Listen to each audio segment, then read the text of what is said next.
So today we'll discuss about some concept and numericals on the dielectric breakdown. Then we'll go for some mixed concept related to capacitors, RC circuits, combined one. So I'll start with the dielectric breakdown. So as we know, what are the dielectric materials which we use very popularly? Ceramic. The dielectrics, this one, ceramic it is, ceramic, then paper, glass, some oils. Now what happened? The latest we are going for oils. The earliest for paper. The earliest dielectrics what we are using is paper because it is easy to introduce into the capacitor, that one, and the thickness of paper also we can control. Then if you see the paper now compared to paper, the ceramic what happened, then ceramics came. They're having very good the value of dielectric constant. Then ceramic it became heavier, the capacitor became heavier compared to paper one, but they offered very good dielectrics or the dielectric constant. Then came glass, almost ceramic glass, the same the composition. Next, what happened afterwards? What is the problem with the solids? These are solids, no, ceramic, paper, glass. These are solids. Bringing the exact shape of the capacitor was the problem. Say we do discuss parallel plate. Parallel plate is an ideal. I'm saying that it's just an ideal. Nowhere parallel plate, it's just an ideal concept. To design any capacitor, I'll approximate it as parallel and I'll solve circuit problems. This is not used anywhere in application. I'm making things clear, parallel plate. Then, so if you look at the more popular, what we use, cylindrical, that one. So in cylindrical, again, ceramic, that particular insulators, solid insulators, making shape as that of volume of capacitor was a big problem. So later on we introduce oils. So now what all you purchase, no? Oil-filled capacitors, oil-filled condensers. Technical word for capacitors is condenser. Nobody say capacitor. If you look at the technician, he'll just say condenser. What is the advantage with the oil filled? Very easy to fill up the volume of capacitor. What is the shape of the capacitor? It will occupy that particular shape, and they also offer good, so like a relative permittivity. And even if it gets if it anything, if you want to refill, no, you can refill it, provided if capacitor permits.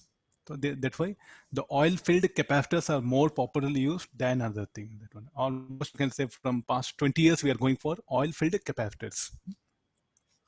Okay, let's go for this dielectric inside the slab. So if you look at the capacitor,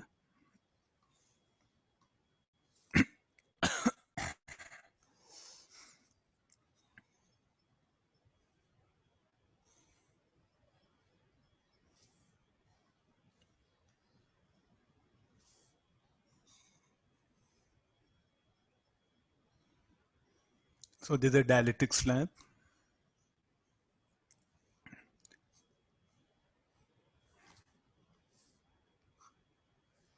So what actually inside it is already, I think we have discussed this. It consists of dipole. If this I put plus Q charge, minus Q charge, the dipoles will align in one specific direction, and because of that we'll get net induced charge, minus plus, minus plus.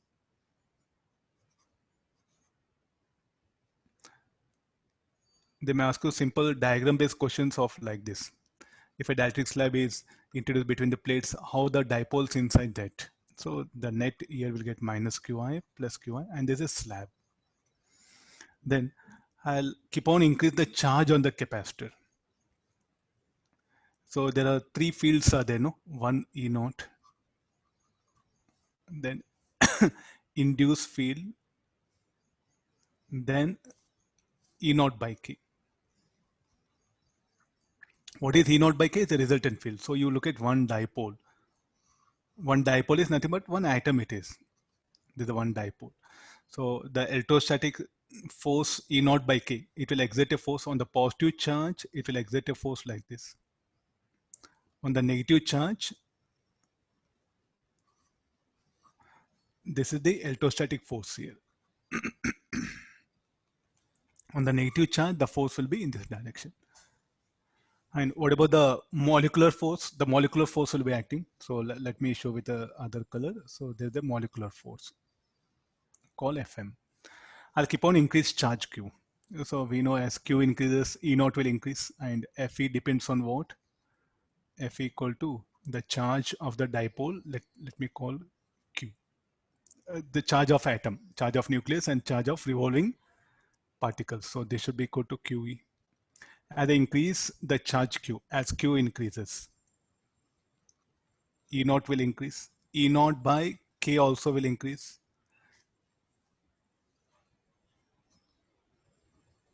E naught by K also will increase. So Fe will increase. This was the sequence it happens.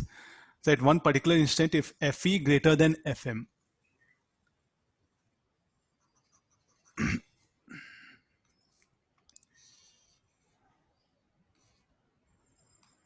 I think it's clearly visible. No, the Fm is molecular force here. So at one instant, if Fe is greater than,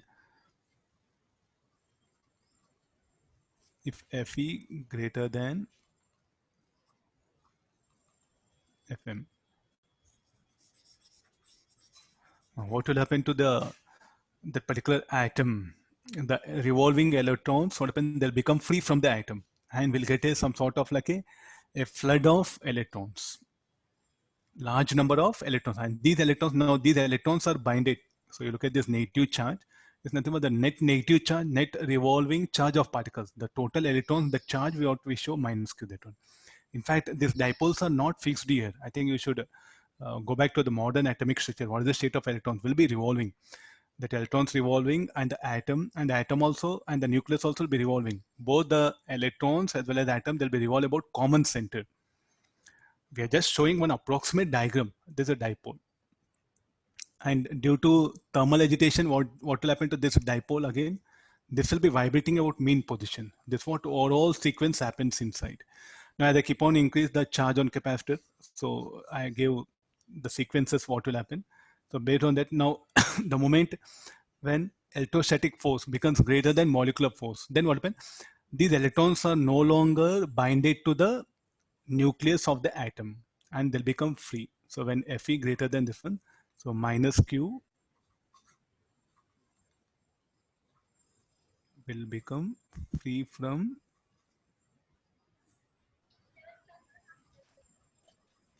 plus Q. So what is this minus Q? Charge of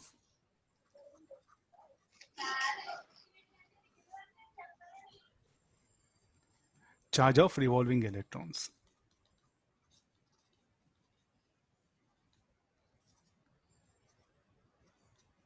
And what about this is charge of nucleus?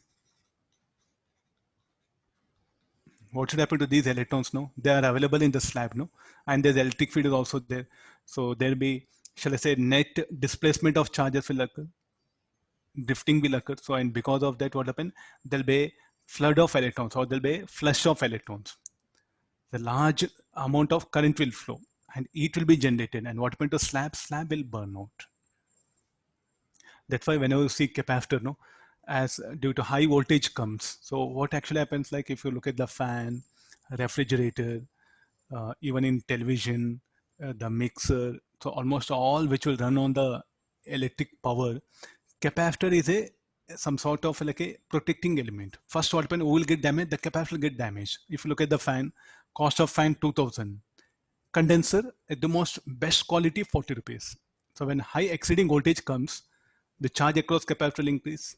Then the electrostatic field, the electrostatic force will become greater than molecular force, and the dipoles will, so like the revolving, the dipole will, so like you can say, it will break out, and large current will flow, and it will be generated, the slab will burn out, and you'll get some sort of spark. Sometimes what happen, if you're nearby it, no, if it is the oil field, no, that oil, what happen if it falls on your skin, you may get burns also. So these are the some complications are there with oil field regarding the safety. If there's some sort of like a solid dielectric slab, no, the paper will come out. The paper will be huge amount of paper will be crushed inside that one. That paper will come out here. So when it comes capacitor, there must be a safety. there must be a safety that one. So when the voltage across capacitor becomes greater than that, there'll be chances of the slab may come out with a force. Different. If the oil will get spilled up and burns also may possible. This called like a breakdown. So what is the electrical breakdown we see? So in terms of that's why if purchase any capacitor, no, on that it will be written 100 volt and it will be written 20 farad. What do you mean by that? There's a maximum permitted voltage. If the voltage becomes more than this, the capacitor will burn out. The reason is because of this condition. So directly they may, everyone will give 100 volt, but in your books open, they give the feed, the maximum electric field inside the slab is. If the field is greater than that, the slab will burn out. So if you go for technical, they'll mention voltage. In textbooks open, the numerical, they just bring the word Emax. If the field across dielectrics in the slab on the capacitor is greater than that Emax, the capacitor will burn out. Now, what to do with the capacitor after getting damaged? You have to replace with a short circuit. Because a large amount of current will flow, it will become a short circuit here. So definitely, shall I say there is some upper limit for the charge, or there's a maximum permitted voltage? There's a maximum permitted voltage. So when V across capacitor less than Vm, no breakdown. Or V greater than, equal to also should not be operated. V greater than, breakdown occurs. After breakdown occurs, what you should do? You should replace capacitor with a short circuit. For a while, it will become short circuit. Okay, the basic idea of this. Any theoretical questions can be asked. Huh? You have to be careful. So therefore, shall I say, can we also go for charge? Maximum charge should be equal to C into Vm. Any questions? What is the maximum permitted charge? We can put any amount of charge in capacitor. Once if the charge exceeds certain value, no, Qm, the field inside the slab will become greater than that Emax and it will burn out here. This is about the theoretical background.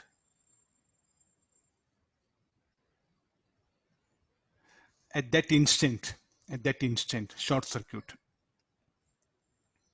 At that instant, because flush of electrons will be there, no? Due to large flow of electrons, it will almost be like a short circuit.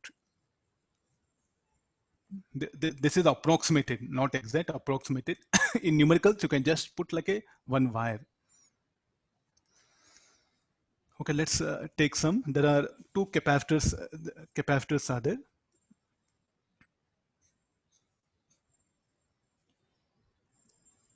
The maximum permitted voltage is V naught, or say Vm. I'll write it.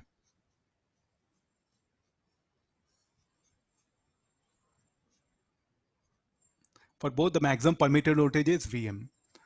Then, if I connect them in series, first, like what conditions I should take care here. So I'll connect them in series. So what is the maximum permitted EMF of the cell? So that both will be safe. Find the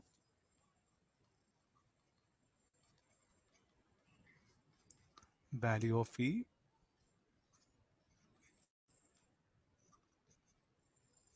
so that both the capacitors are safe.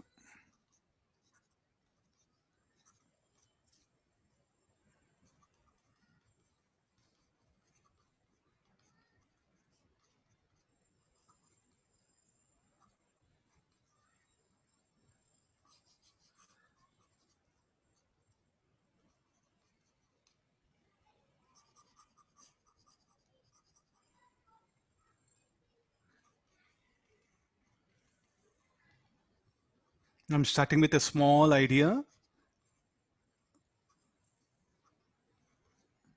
What is the maximum permitted value of EMF of cells so that both the capacitors will be safe here.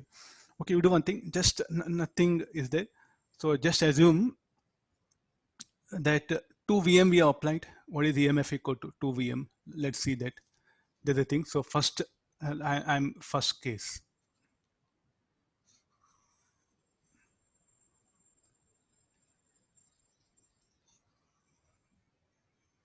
I'll proceed like this, case one. So let me just apply, because what is the maximum permitted value? Vm, there contains series. So 2 Vm, let it be applied EMF. Then we'll see what situation will arise across the capacitor. So don't go for anything formula. First, you try to learn what is the concept involved. So there's a capacitor C and this is 2C. No? So let's calculate V1, V2. According to the formula, V1 is equal to E into 2C by C plus 2C. What is the value of E? 2Vm.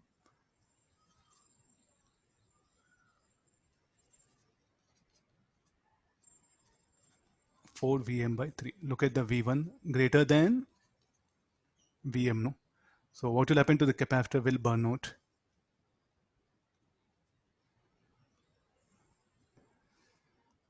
The first capacitor will burn out. So it's not safe. No? C is not safe. So therefore you cannot take this value. So how to predict what is the permitted value of EMF I can apply? So both are having same VM. So why can't it be 2 VM? Means VM here. I just made a guess like that.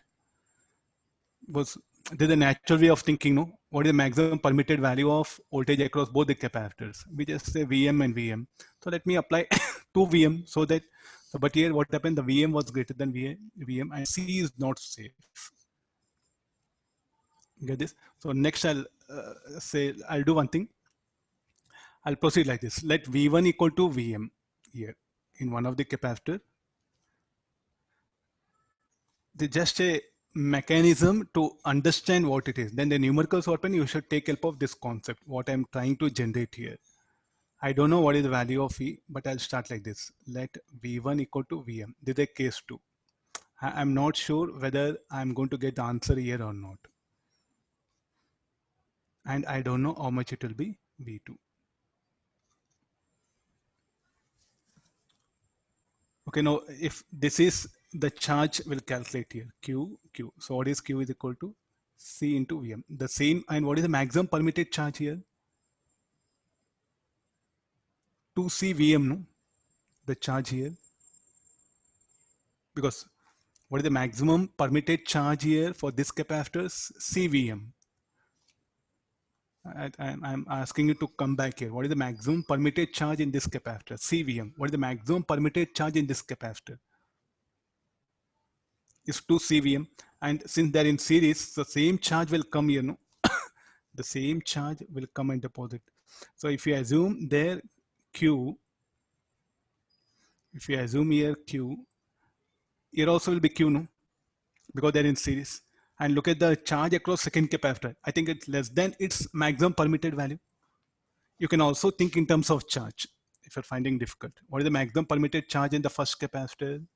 CVM. What is the maximum permitted charge in second capacitor? 2 CVM.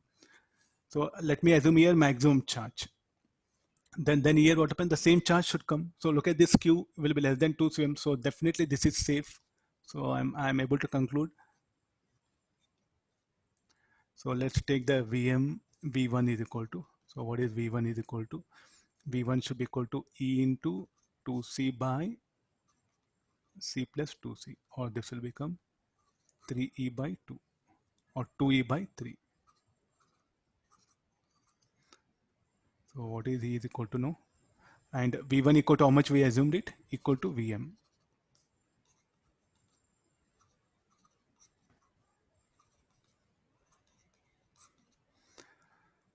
So will this be safe? Yes, it will also be safe. Practically just less than 1 Vm of the EMF of cell, then both will be safe rather than making equal. So will this be answered? So what is our answer? I say that now you can further go for it. Sir, why don't you make V2 equal to Vm? So this is not answer, not an answer. So what is E equal to 2Vm is not an answer. Now case 3.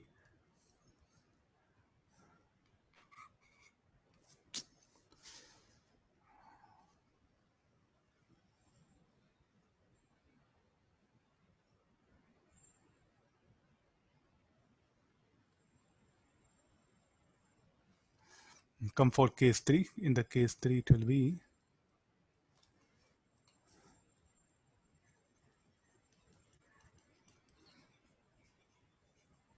I'll assume that the maximum permitted voltage across, this will be, let V2 equal to Vm.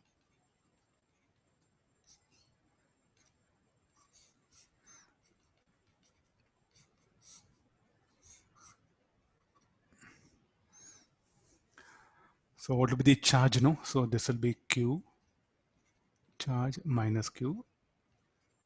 So what should be the Q equal to? Here Q is equal to 2CVm. So let's calculate V1 equal to Q by C. So this should be equal to 2CVm by C. So what is V1 equal to? 2Vm. I think it's not safe, no?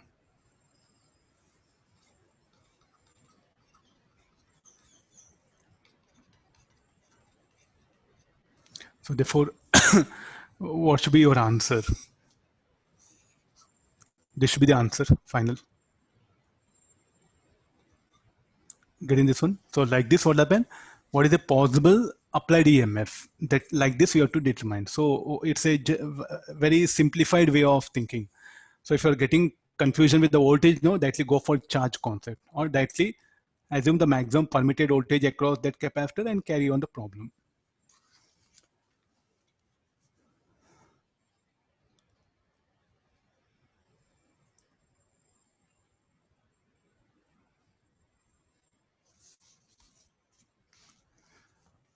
Just analyze once. See, until unless you don't analyze, it's not possible. You have to analyze once. All possible cases you analyze once, so that the clarity will come. Okay, let's take one question.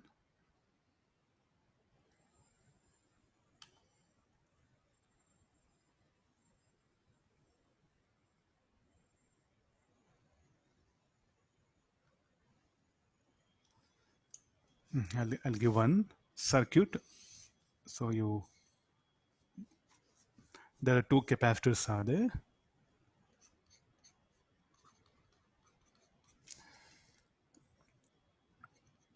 2 farad, maximum permitted is 10 volt, and 6 farad, maximum permitted is 6 volt.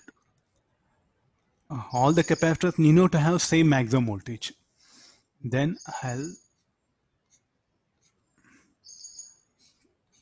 connect those capacitors in a circuit of like this, some combination of series parallel.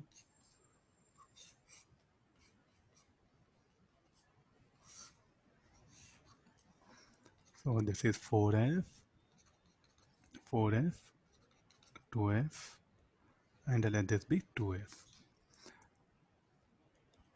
What should be the, find the value of EMF for safety of all capacitors. Find the value of EMF E of a cell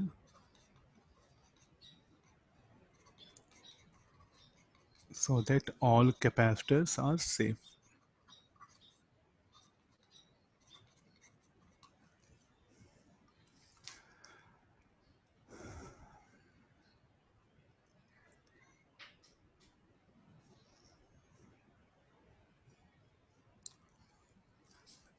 Grouping of that one. So here you see different capacitors have come.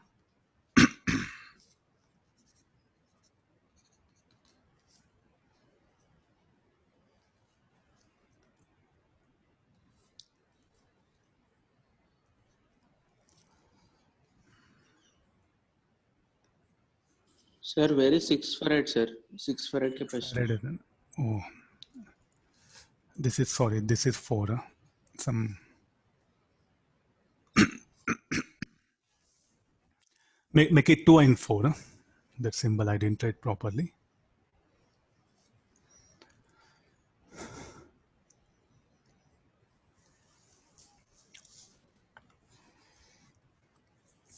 Now there are omni capacitors, so there are 4 capacitors. So like, shall I think like earlier what you said, case 1, case 2, case 3?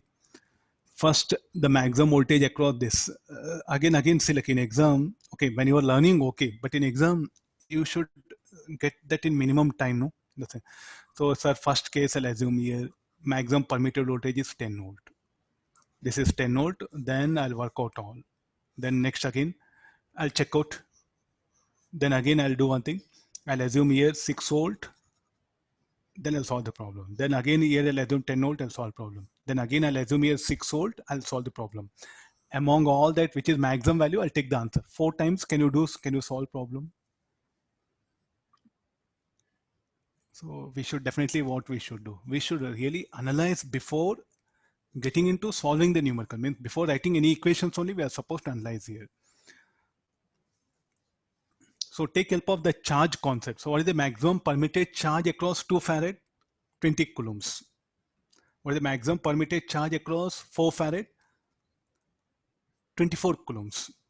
So you assume here the same thing what earlier I said. So here 20 coulombs, then check value. Here 20 coulombs, check value. Here 24 coulombs, check value. Here 24 coulombs, check value.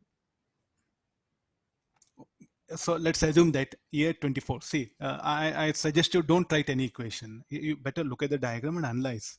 Without pen, paper, you analyze it.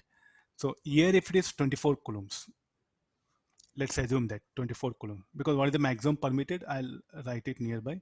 Maximum Q max here will be 24. For this, QM will be how much? 20 coulombs.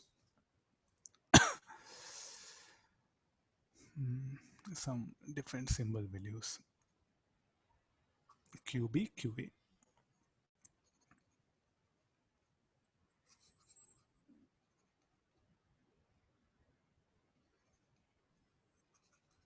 Let me use some symbols.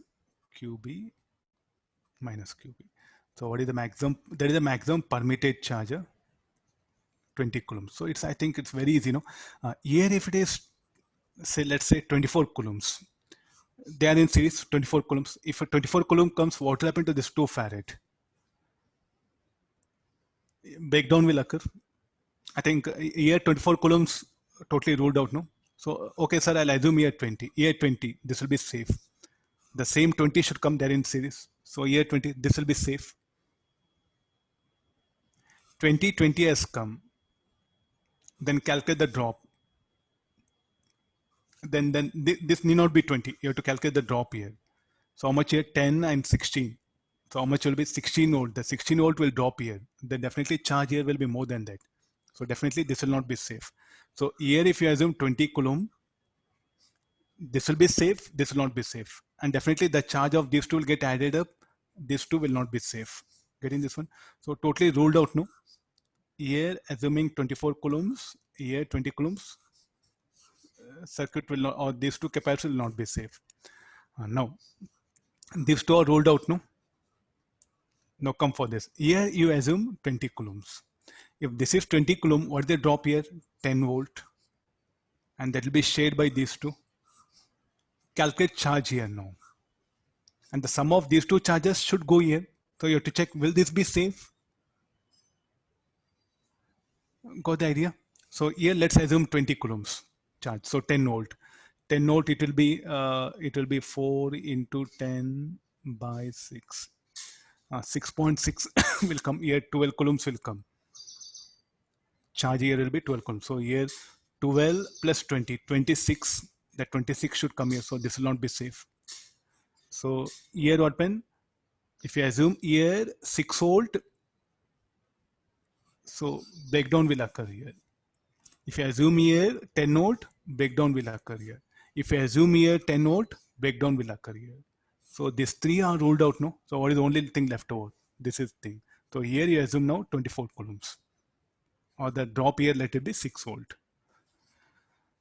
Getting, so don't ask me, sir, tell one formula so that we'll apply it. I think you have to analyze. There's no other way. You'll get different varieties of circuit. You should supposed to analyze here. So I'll start the problem like this.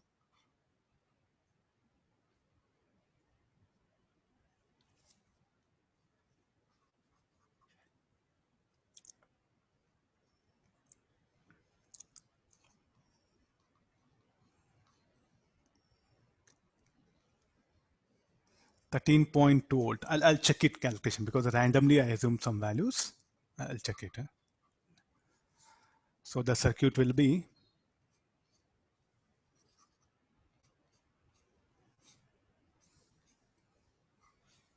this is also very popular. because say like any type of question you can create, no, a new question you can make it some arrangement of capacitors. So if you practice some 5-6 questions and develop that idea, I think you'll be on safer side. So 2 farad, 4 farad, 2 farad, 4 farad. I'm going to assume here the charge Q. So let the charge here be equal to QB. And QB equal to how much? 24 coulomb. Because of that, the drop here will be 6 volt. So now we know charge QB. This charge QB here, the what charge we don't know. So that we have to calculate Q1 minus Q1, Q1 minus Q1. Here this will be Q2 minus Q2. So use the charge divider formula. What are the charge Q1 plus Q2 will here combine and will become QB, no? This will be, so therefore what should be the Q1 value? Q1 should be equal to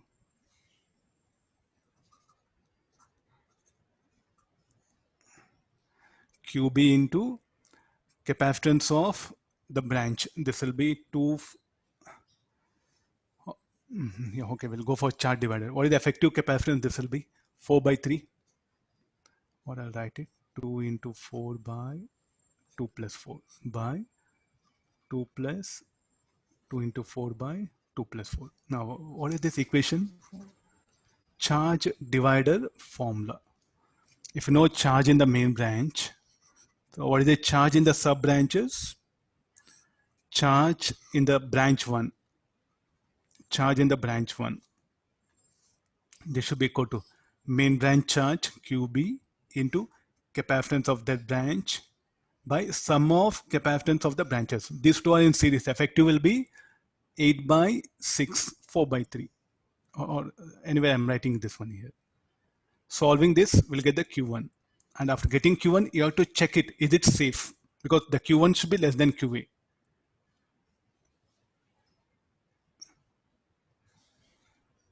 So then again, we have to check it the Q2. Anyway, like after getting Q1, so QB will be easier. So what is again Q1 plus Q2 should be equal to QB. Anybody value Q1? 48 by 5. 48. Huh? Yes, sir. 48 by 5. 48 by 48 by 7. 5, sir. 5. Huh? Q2 Check it. 72 by 5. This will be, I think, 9.6. 9.6. 9.6 coulomb. So then we'll get Q2. How much Q2 will be?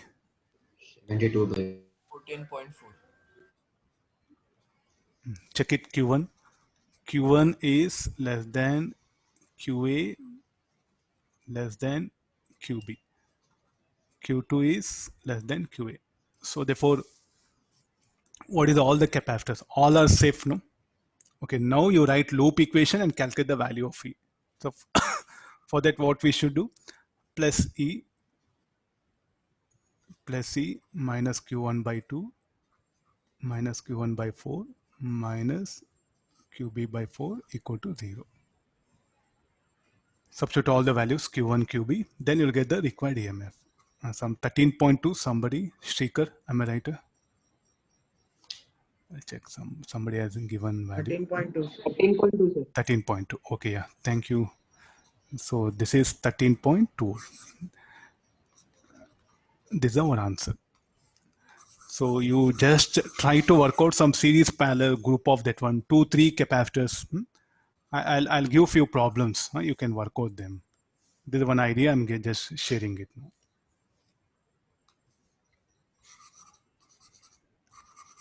So all are safe.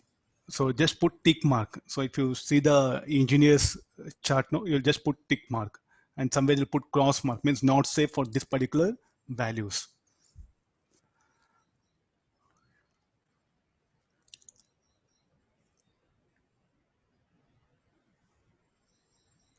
You can proceed with the charge idea or the maximum voltage, anything.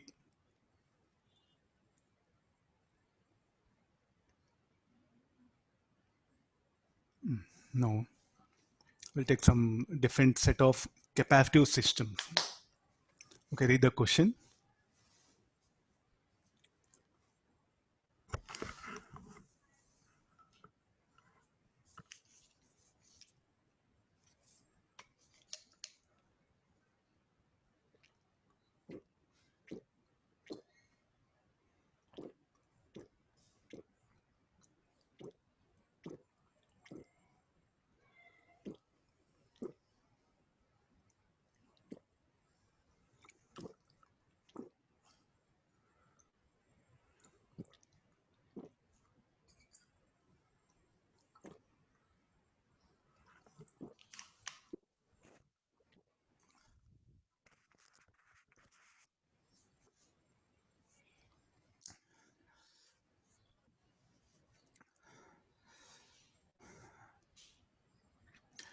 This try to two stationary plates shaped as semicircle of radius r.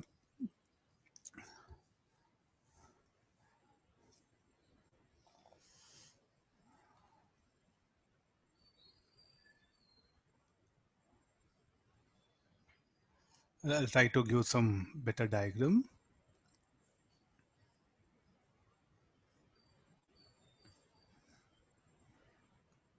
This is what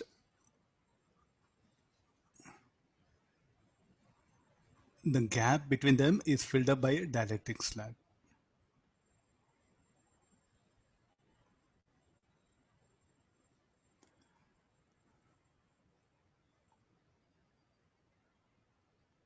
And so now what we are going to do is one plate is fixed here.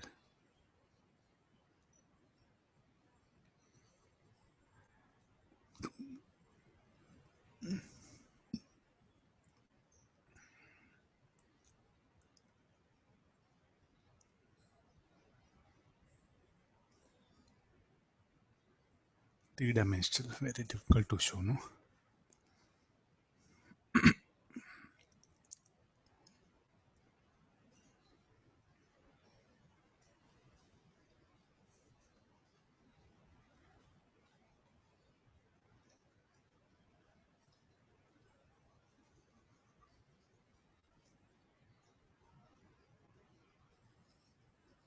I'll try to draw the diagram. We'll see. I'll try.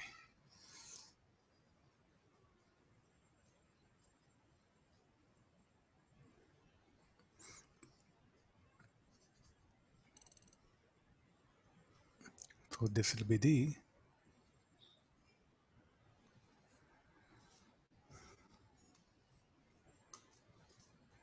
if you can get the diagram, it'll be very easy for you. You can solve it very easily. You can solve it.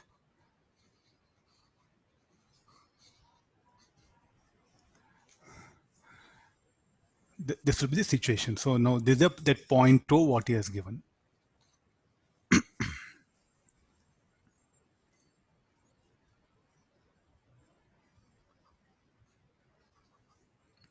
No, leave it this much here. So what is a dielectric slab? That yellow color is a dielectric slab.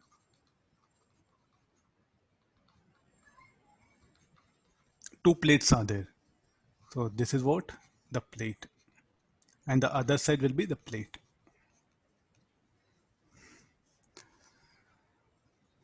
So go this one. So now it's asking what is the torque acting on the slab. So what is that slab? Slab is this one here. So just a plain diagram also you can manage here. So now how the torque will act? From where the torque will come? This is theta.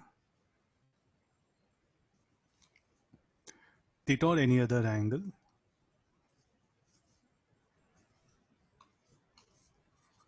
I'll make theta. That will be easier.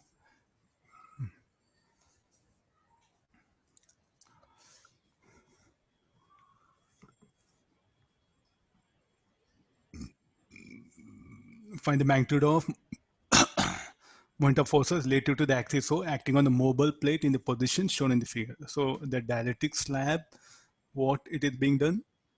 It is being fixed to one of the plate. One plate is mobile, one plate is fixed here. So it is, that's what he is trying to show it here. No, let's get into the diagram.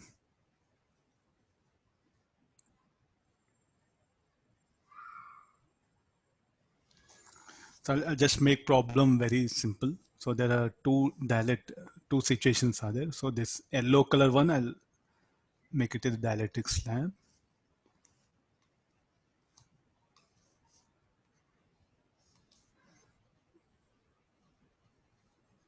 This was the dielectric slab, no? Here on I'll wind up. There's the thing. So that yellow color is what? The dielectric slab. So now there are two capacitors are there, no? So first, when it is fully filled up, let's take like this here. Initially,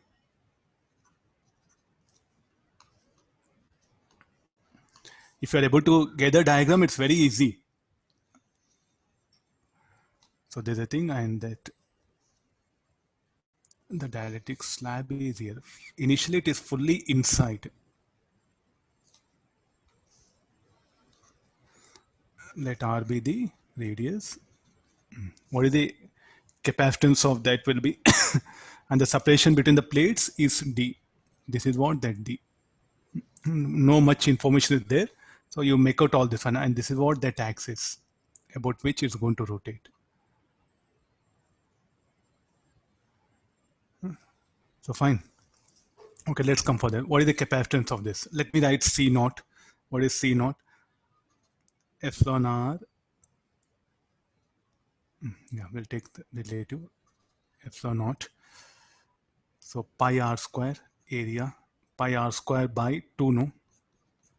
Half of this one, and the distance between plates is T. When slab is fully inside that semicircular plates. And what is the shape of the dielectric slab? Semicircular. It will exactly fit into this one. When slab is fully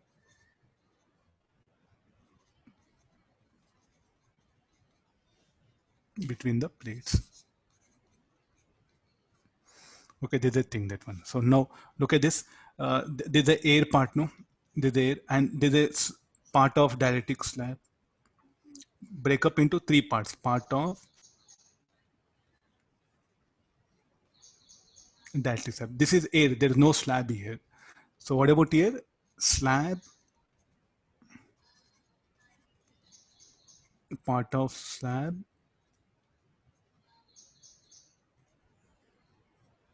between the plates. So you give name O, A, B, and C. And D. OCD, will there be any capacitance? Yes, air capacitance. OAB, sector OAB, will it make any capacitance? No, that is a dielectric slab which will lie outside, no? Section OAB lies outside the plates. OCD, air. OBC is what? The slab part of a, or say like a part of a slab which is there between the plates. Can you make it out that one? I think this OAB will not contribute any capacitance. Is it okay? What is that OAB? So it's a diagram is here, like this is B, this is A, this is C, and this is D. So the one which has come out will not contribute any, that OBA segment will not contribute any capacitance, no? So here air is there. ODC will become air. So what is the capacitance looking at the diagram? Capacitance due to air, capacitance due to dielectric slab. Now the total capacitance here is C, will take it. So what is the capacitance of this? C is equal to capacitance due to air plus capacitance due to slab. Capacitance due to air, it should be like. So this will be theta, area of the sector. So epsilon naught, area of the sector, theta r square by 2 by d.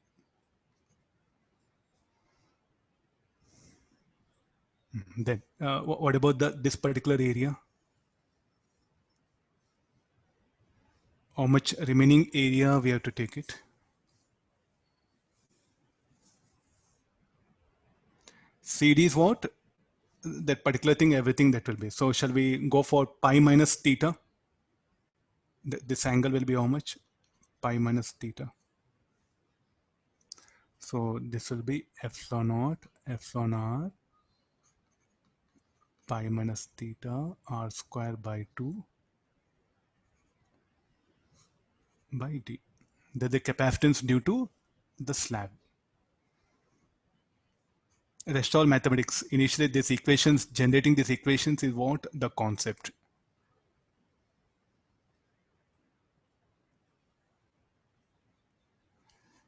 Okay, just rearrange everything. So this, after rearranging, epsilon naught r square by 2, I can take common, no? Epsilon naught r square by 2d. This everything I'll take common. So 1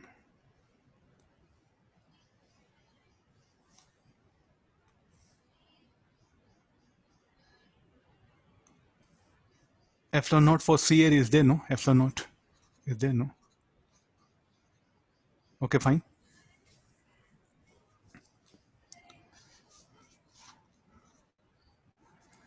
So this should be equal to epsilon r minus 1. Epsilon r getting confusion, right? K.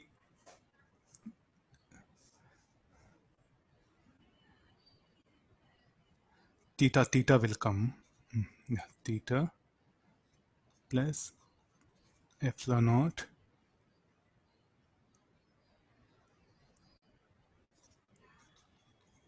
pi r square by 2d. I'm keeping this much here. Check one's equation.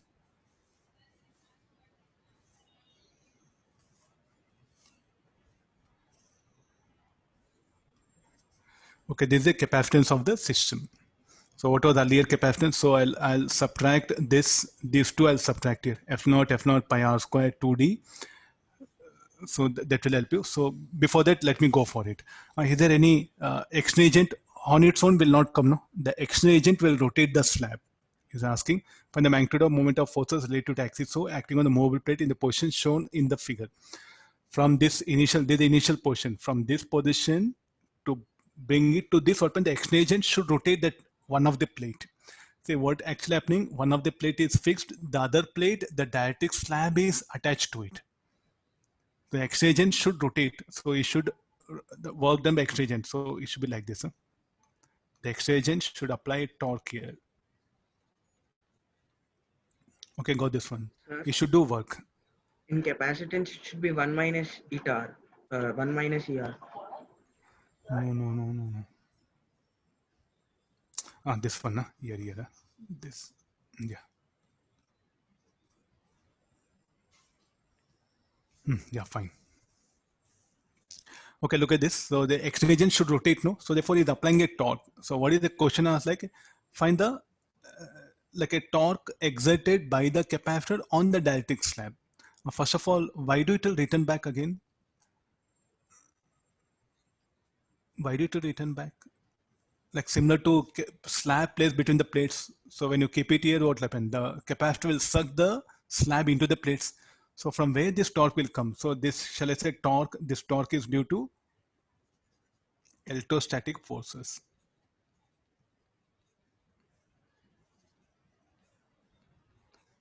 Due to electrostatic forces. Now, why they should act? Again, the fringing effect of the capacitors is what you have to come into picture. The fringing effect.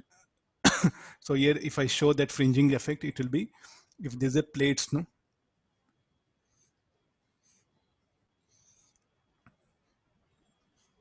So the field here will fringe out like this. If there's a positive plate, the lower one is negative, positive. The field here will fringe out. It is similar to binding book. Binding book, you'll be having that coil, no? Plastic spiral coil. The similar situations, what you can see here. The field will fringe out here. It will be like this. So when you bring out the slab, so this field will induce charges. Where do it induce charges? It will induce charges in this region. It will induce charges here. That induced charges, they'll exert a force. Due to that force, what happen? About 0.2, those forces, electrostatic force, will set up a torque.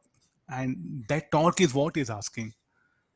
Sir, do we know nature of induced forces? We are not sure.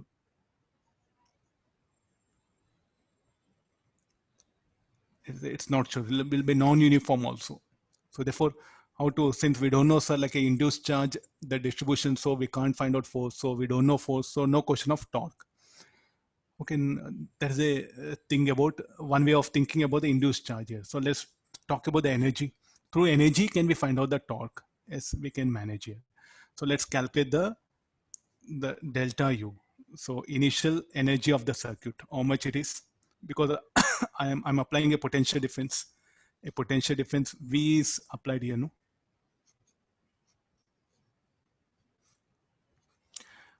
Lot of diagrams is what you are supposed to, or you do one thing, say finding very difficult, just take two papers, cut them into semicircular part, inside below, in between that particular thing, you bring another some thick some thermocol, or nothing is available.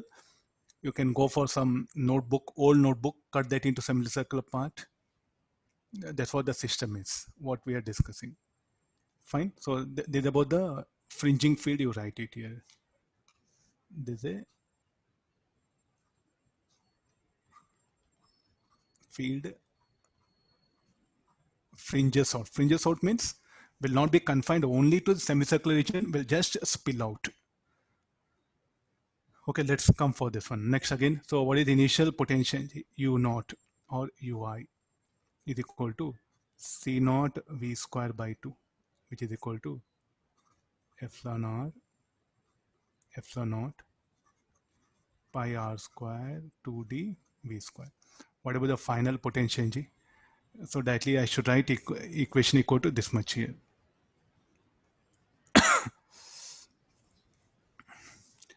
C epsilon naught R square theta 1 minus epsilon R by 2D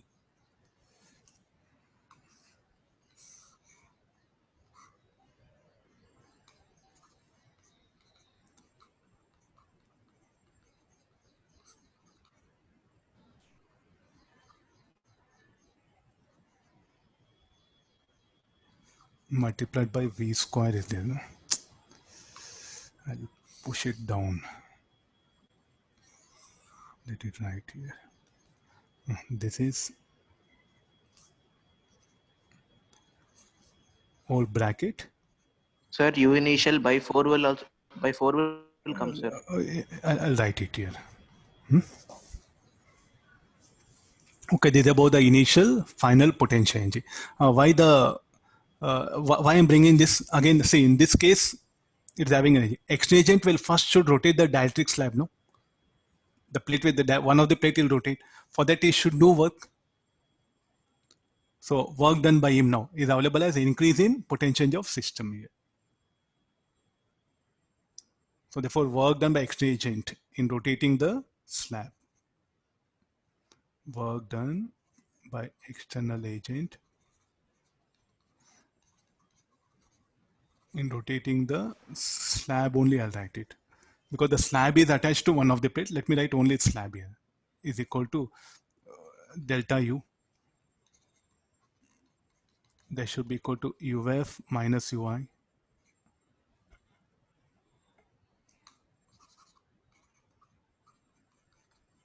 So we know UF and UI. So some of the quantities will directly get cancelled, no? So only this left-hand side in the bracket will be available. So this should be epsilon naught R square theta 1 minus epsilon R B square by 4D. I'll write it total. So this much is what the exchange agent should do work to rotate the slab through an angle theta about the axis O. There's a meaning of that one. Okay, after this. But what was the question asked? The question was asked about the torque, no? From where to bring the torque? Sir, he told he is maintaining a potential difference V. If we consider a battery, then that battery will also do work. Okay, no problem here. I'll finish off in the end. You can ask it. Huh? Let me finish off. Okay, now this is about the work done by exchange agent is there. Now, if I release it, so what that electrostatic forces, it will pull back that particular slab into the plates, no? So they'll exert torque. So any torque and the work done by extrinsic are related. So we know that torque into theta should be the work done. Can we also write in this way? Work done. If they linear motion, force into displacement. If they rotational work, then what we write? Torque into theta, that one. So work done per unit angle is what shall we call as a torque? This will be so here. So do we know value of this work done by? And I need some space.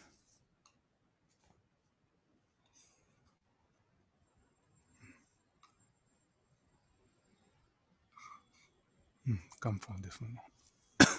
I'll write in next page. So what is the rotational work definition? Rotational work should be equal to torque into theta. So what is torque equal to? So this should be equal to how much? Epsilon naught r square 1 minus epsilon r v square by 40. You are supposed to do this much of work. So here, rather than this, you come in other way. Already it got displaced. Let's assume that one. If I release it, the electrostatic forces will exert a torque, will exert a force. Due to that force, a torque is set up about O. And what is the torque acting is this much. This is actually the reason I just brought it by the method like this here.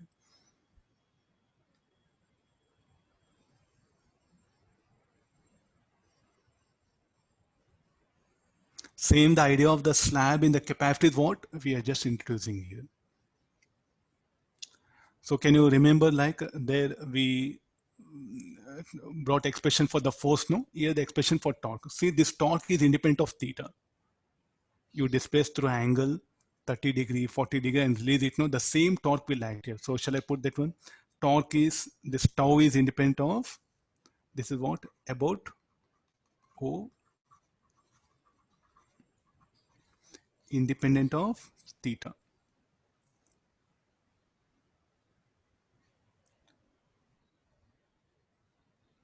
So what is our actually question? The question actually starts from here. What is that one? About O, there's a diagram. So look at the left-hand diagram. So there's a diagram is there.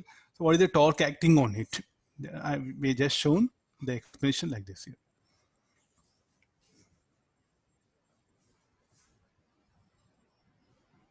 Or you want to proceed similar to the dielectric slab, what we did know, you can use that also. Work done by the battery plus work done by electrostatic force equal to change in everywhere, everything will be same. You'll end up with the same answer. Sir, why aren't we considering work done by battery here?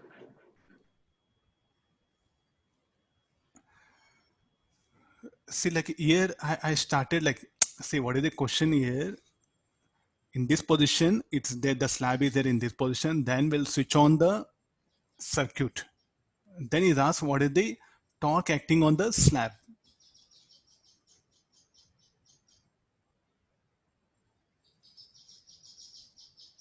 Sir, you took two instances. At one instant, the slab is at an angle theta, and at another instant, the slab is perfectly fitting inside that.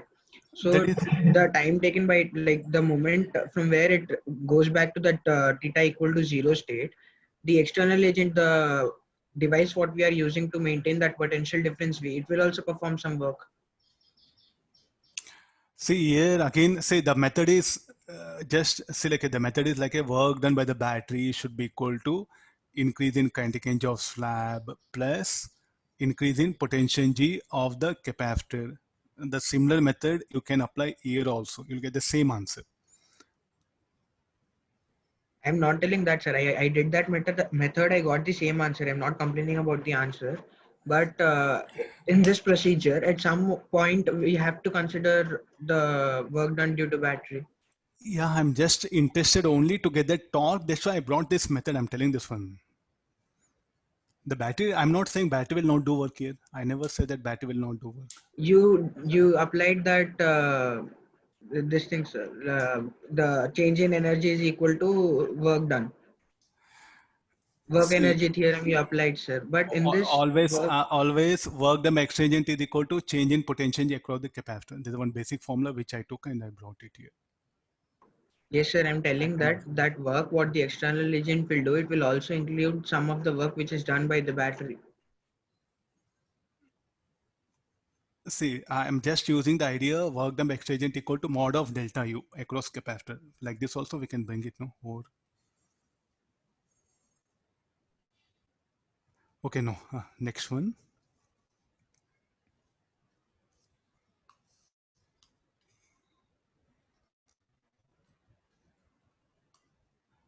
Take this next question. So he has not given diagram. Two square metal plates of side 1 meter are kept 0.01. Calculate the current drawn from the battery during the process. You're supposed to make a guess of the diagram.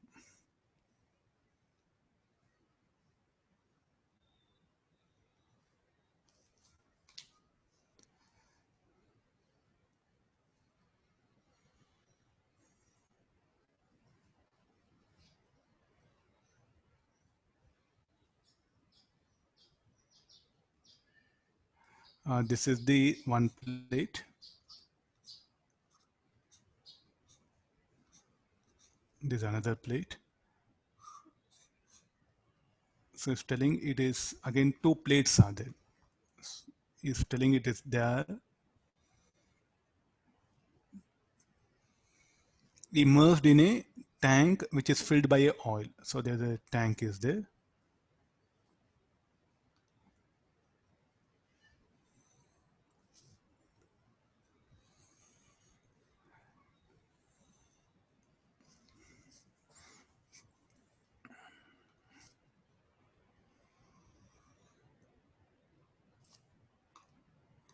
So this will be the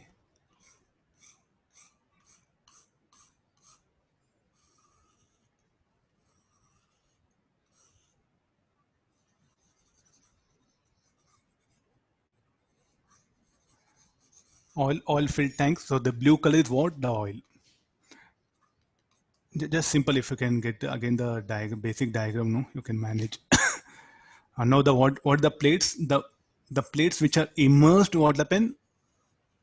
That is, I think this is the battery. So nothing to, there's not a capacitor. This is a cell. These are moved with a speed v.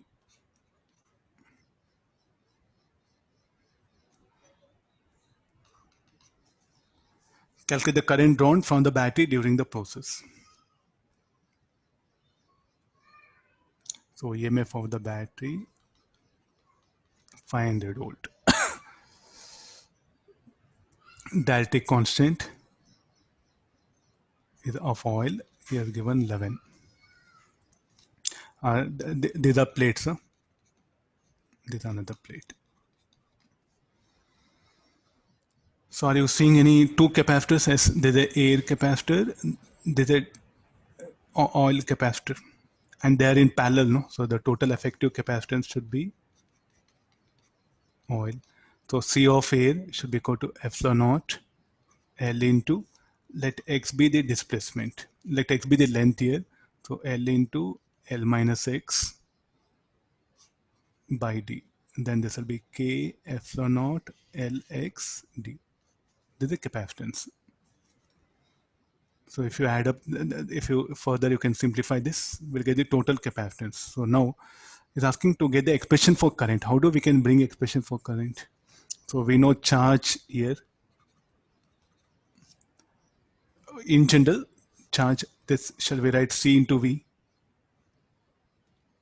I'll get C as a function of X. Then I'll differentiate, I'll get expression for current. Here, what should happen to current? In what direction the current will flow? Overall capacitance will increase, no? The charge will increase, so the direction of current should be here. I'll differentiate this equation. dq by dt should be equal to dc by dt into v. Differentiate this, we'll get expression for the current through the circuit. Calculate, and that value of current is asking. So here this I equal to V dc by dt.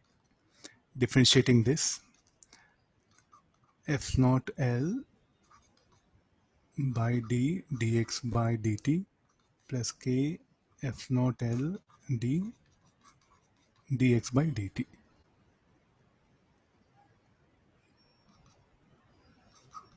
F naught L k minus 1.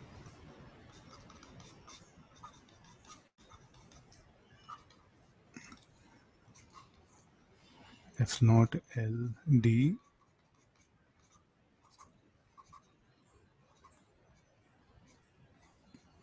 okay, this should be the expression for this one. So if the plates are accelerated, so V equal to 80. So you just look at the mathematics. Huh?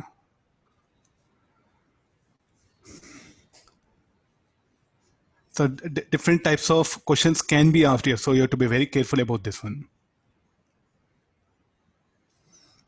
I think they given answer some 4.425 nanoampere. Sir, what will be L, sir? L is given, no? 1 meter.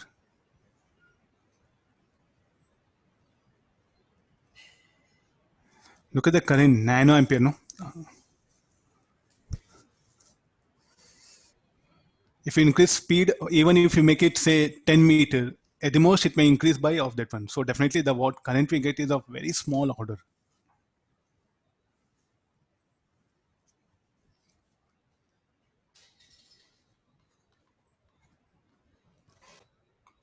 Sir, then what is the impact of that velocity, sir? Of that speed? It's there, no? If you increase speed, current will increase. High we got proportional to V, no? The similar condition, what you had, the slab connected across the cell, and if you move the slab with a constant speed, there also what happen? The current will be constant. So if the slab accelerates, the current will be variable. So depending upon the motion of the slab, the nature of current that be flowing here. So how the plates are moved, that will determine the nature of current here. Constant speed, current constant, speed increases with the time, current increases with the time. So any application questions can come. So you have to be alert here.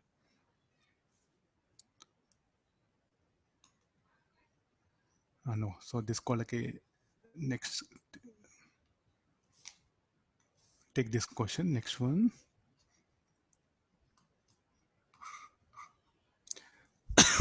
A capacitor of capacitance C filled with a resistive material of effective resistance R is connected with a battery as shown. Find the charge on capacitor and current through the battery as a function of time.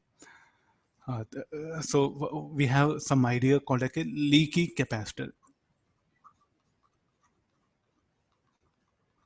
Basically, capacitor, if you take it, no, so it's like an insulator. We say the slab between the plates is an insulator. If we don't get perfect insulator. Perfect insulator means it should not have any resistivity. So it will have this one. It should not have any resistivity. So because of even some resistivity, what will happen? It starts conducting. So no resistive means what should be the value of like a resistance should be what happen? It should be infinite, no? So or rather than say that rho should be infinite.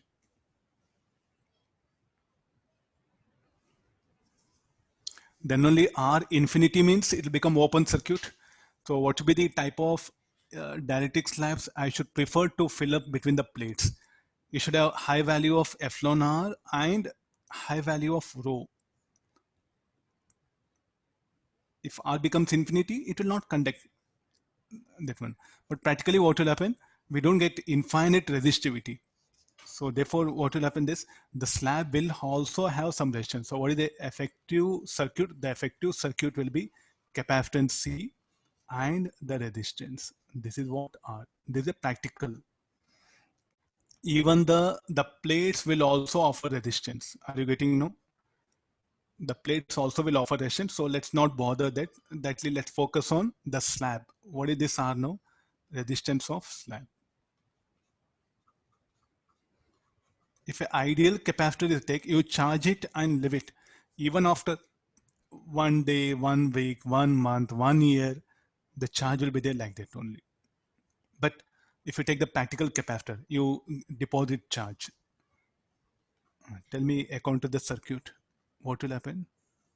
It will become discharging circuit, no? So gradually what happens, the charge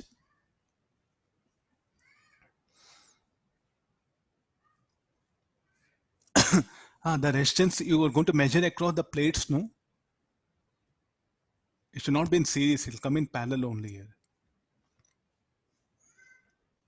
Because what all you send current, the current will encounter, current will see dielectric slab, and this particular thing will split up, will almost like a branching out everywhere.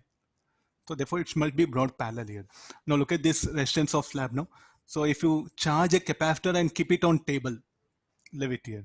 So what will happen to it is like, because of this will be like a RC discharging circuit, decay of current. So here the current I will flow. So and what is the resistance of slab will be very large. So gradually it will leak out. So what will happen to charge across capacitor? It will decrease. So after some one day or 2 days or 1 week, the charge on capacitor almost will become zero. So shall I call leaky capacitor? What is the leaky capacitor?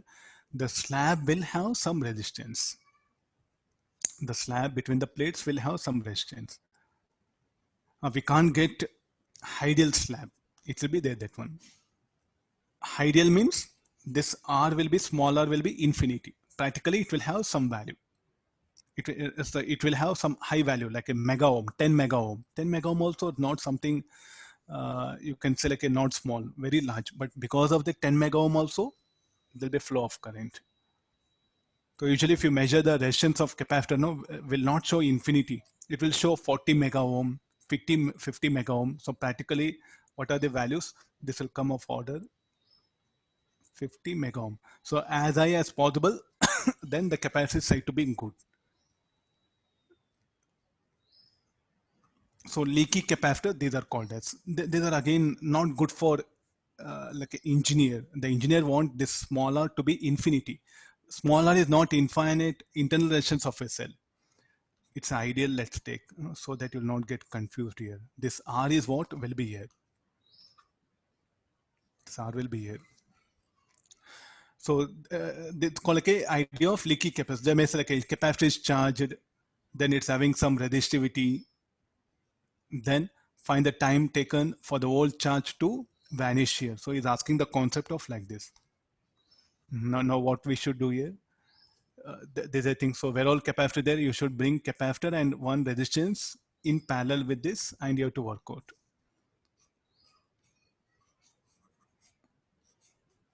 Okay, I think there's a typical problem. Anything, the polarity I'll show like this. This will be okay. Why to let it be as it is in the. This is the R. This is E. I think now you can solve. No, it's a two-loop problem. So what all current flows here? A part of current here. The remaining will be I minus I1 here. So let this be Q minus Q, where I1 is responsible for the growth of charge across the capacitor. Write the loop equation, plus C minus Q by C minus IR equal to 0. Then the drop across them should be equal. So Q by C here. So here high should be replaced, no? So I'll write one more equation, E minus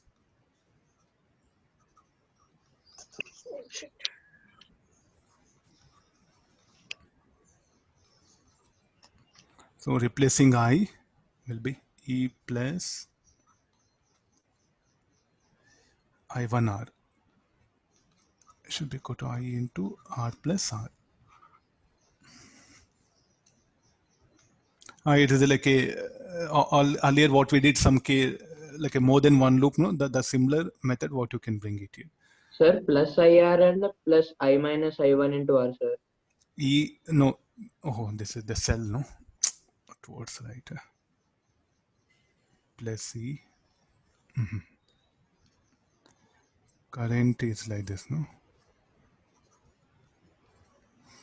Plus C,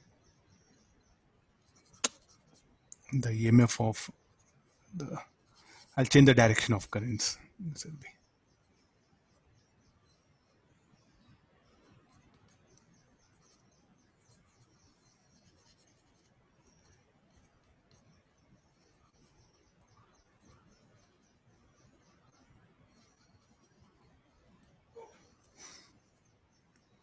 Okay, no, I think everything fine. Plus C minus I1 minus IR equals 0. Yeah, they should be equal to E plus I1R. This value of I substitute in this equation 1. So in this equation 1, put 2 in 1, then what when you got I1, then I1 equal dq by dt, then solving. Okay, just do that one. It's a two loop problem. I'm just leaving it to you. So this is method. So here afterwards what happen? Whenever if that resistive material of, so whenever the slab is having some resistance, no, you have to bring that parallel and work out the problem. Or they make you like this. This is called like a leaky capacitor. This is also a leaky capacitor. Still, I should call this a leaky capacitor only. That I shown for the left-hand diagram. This what you can say for charging it is. Here the capacitor gets charged. Here discharging is what I'm showing it.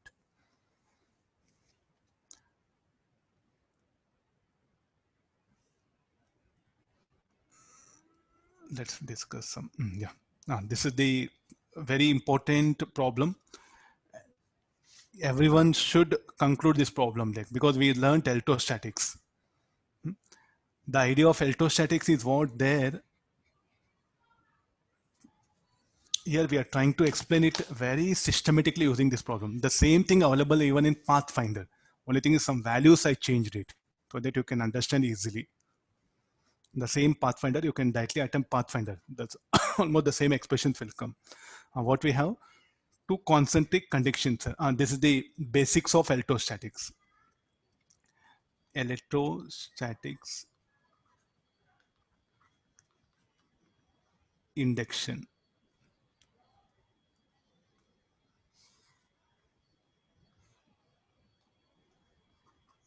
Basics of electrostatic induction. So problem related to that it is. Let's go back to electrostatics. So when you connect a charge, I think we did some problems. No, when you join a wire from inner to outer shell, the charge will flow from inner to outer shell. Will I agree? The charge usually used to flow from inner to outer shell. What was the time it will take?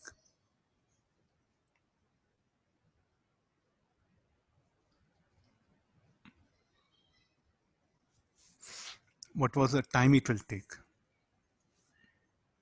Instantly, no. It will not occur instantly. There we in electrostatics we didn't add any idea of RC circuit. We just say like when you join a wire from inner to outer shell, what all charge on inner shell will flow to outer shell. We didn't bother about the time parameter. Here the time parameter is what I'm introducing. The way we learn electrostatics, no, I think the electrostatic induction process, then it all even depends upon the resistive medium between the plates also. So that will also have influence. And when you join two conductors by a wire, if any charge flows, the flow of charge depends on what? Capacitance and the resistance. Further, when we learn inductor, even the inductance will also come. RLC will come. So these are some learning this in electrostatics will be very troublesome for you. That's why in the end RC circuits, we are using this to conclude here. The charge will not flow instantaneously from inner to outer shell. Is what this particular thing. So just be careful. So he may ask you in the advanced exams, something theoretical ideas. Charge will not flow instantaneously. It will flow gradually. So that's what the mathematics expression is telling. Okay, let's how to get into the problem now. So read the question.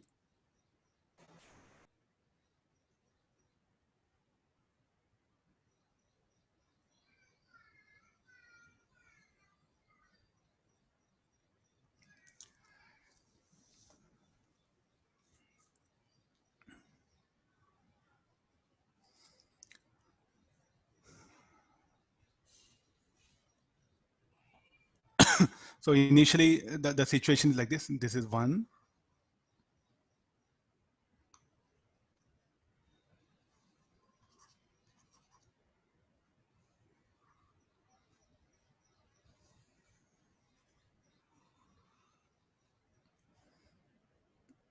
This is the resistance, this is the radius R, 2R, and a resistance R is connected. So at t equals 0, I'm writing the situation. What was the charge here? Q1 minus Q1. This will be Q1 plus Q2. This will be actually the charges, no? So they're thin shells. It doesn't matter. Okay, let's assume that one. Charge on all surfaces. And we know potentials, like how we say potential of A equal to KQ1A plus KQ2 by B. Potential of outer shell KQ1B plus KQ2B. So therefore this potential VAB is what is equal to KQ1 B minus A by AB. R and 2R, okay, that let me write here.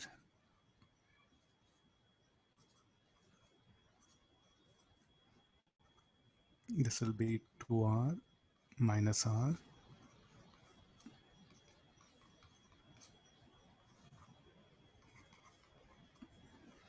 Okay, this is the potential KQ1 by 2R.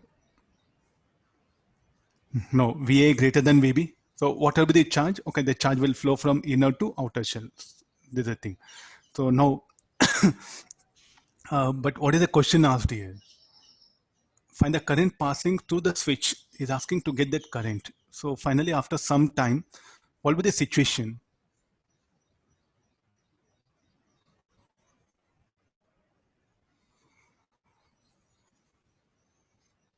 The situation here it will be radius R. This is 2R.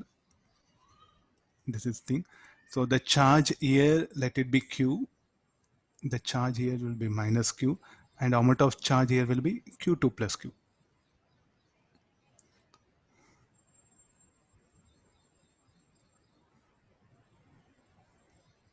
At any instant of time,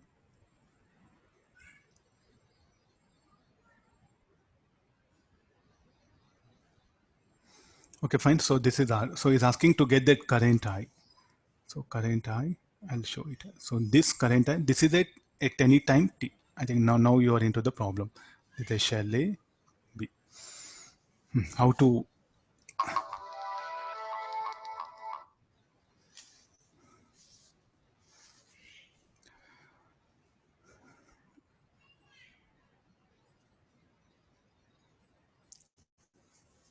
So we can find out that it generated all other things, but it's asking expression for the current.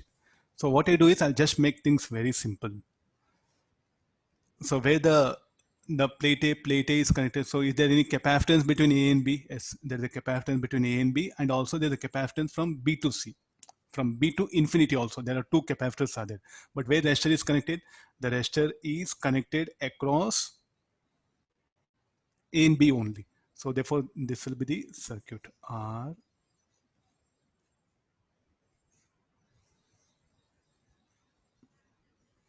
From A to B, Q minus Q. And from here, the plate B, it is another thing connected to infinity. I'm not bothered. Because where do current will flow only in this.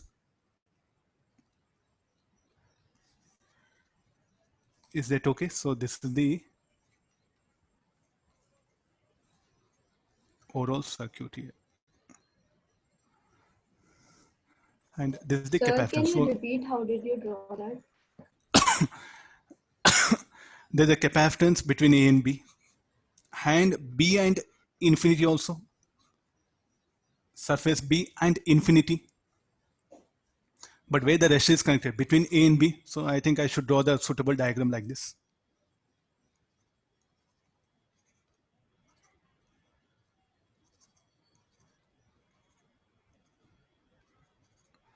Okay, it's clear now.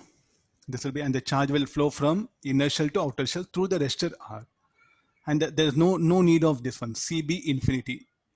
it will not come into picture. Don't think that it will not have this one. It will be there, but it will not come into picture here. So we want this I now. So it's as good as like a discharging circuit, no? But we don't know capacitance, CAB. How to bring that?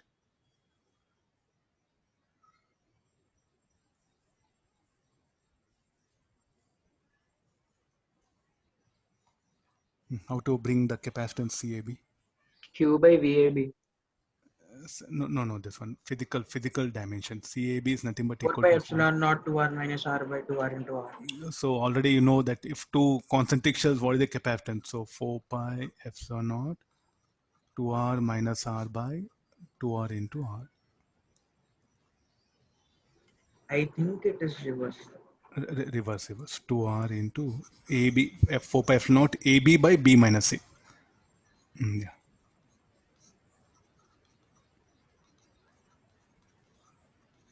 This much. This is the capacitance. So now we know capacitance, we know that initial charge, everything. So let's go for directly RC circuit concept. It's or no. The initial setup, what you have to do it. So here I'll write down the equation now. The loop equation will be plus Q by C minus IR equal to 0. And what is I? I should be equal to minus dQ by dt. Any reason for that? Discharging, no?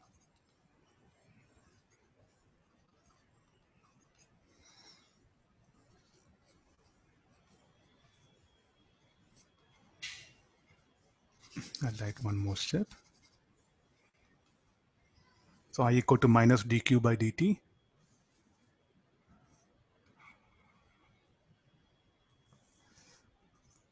Q by C.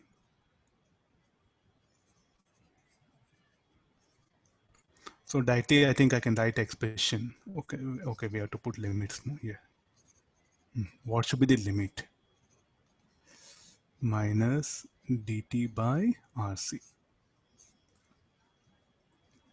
At t equals 0, what was the what you should take limit? Q1, Q2 both are there, no? I'll bring the diagram. All Q1, Q2, everything is there. So what should be the limit we have to take it? So what is the charge of capacitor? Charge on the positive plate, inner surface of positive plate of capacitor. What was the charge there? It was Q1, no? This Q1 is what? The charge of capacitor. Got this? So what was the initial charge? Q1. Finally, how much it will become? The whole charge from inner surface, from shell A to shell B, it will go. So therefore, the charge, the limit should be Q1 to Q. So get expression for Q, then you differentiate. It will be like this. So log of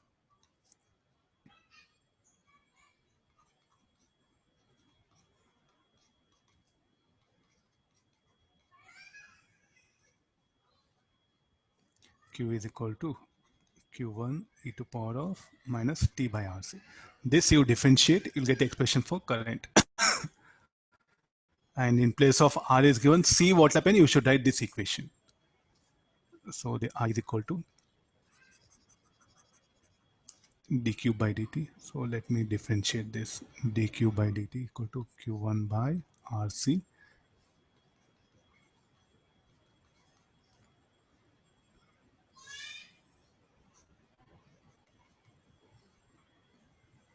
Eight pi epsilon naught R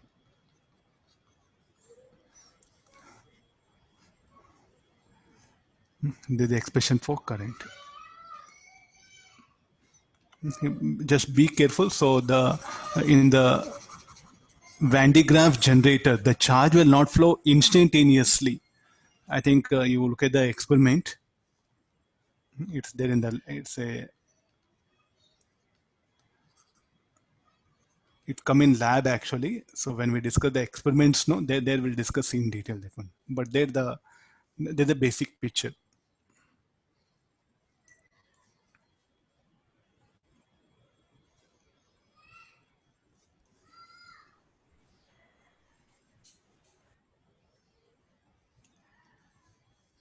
So just be careful. Some concepts of electrostatics. So what happened? What we learned there, no, that we are going to conclude here. The same problem, it is there in the Pathfinder. Instead of giving charges Q1 and Q2, no, he has kept a charge at the center of the this shell. Okay, got this. And instead of this resistor R, he has filled up a medium. So you know resistance of a thick shell. Bring that one again. Try to use the same concept. The expression will be like this only. Next, what is asking? The charge induced on the outer surface of that one. It's a very beautiful problem. I think with this you can really manage that one. Instead of giving charges, he is going to keep a charge here. Then he's asking what is the charge, final charge induced on the outer surface. All of you do think it's something related to the basic electrostatics, not getting, okay, tomorrow we'll see that one. Today I'll post that question. But the basics, you have to start from here. Then you can attempt that one.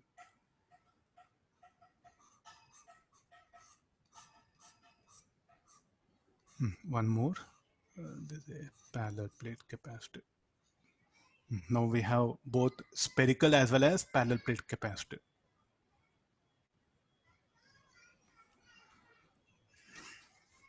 Now this again a very good concept related to heat generated what we studied till now. So that what happens slightly will have a firm conclusion. I think in the beginning one of you asked, sir, what about heat generated in various parts of the circuit? Yes, it depends upon the resistance of that particular connecting wires.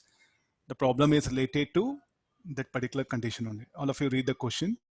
We have a sphere. The charge is given to the sphere. Is asking find the heat generated. What amount of heat will be dissipated in R1 and R2? Amount of heat dissipated is asking.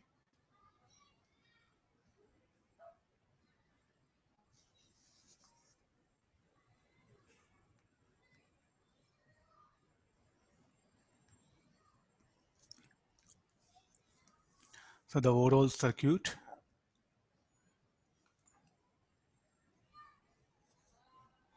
So this is the sphere. This is one resistor, capacitor, then another resistor, R2, R1. This is iron sphere. Let's assume that one. If the ball is given a charge Q, so this is, or we'll say that it is having a charge Q. Let's take the diagram like this directly. Where do this charge? It will reside on the surface. Then I'm going to close the switch. When I start closing switch, so why the charge will flow? The very first question, what makes the charge to flow? Because of potential difference. Because of potential difference. So at any instant of time, let Q be the charge here.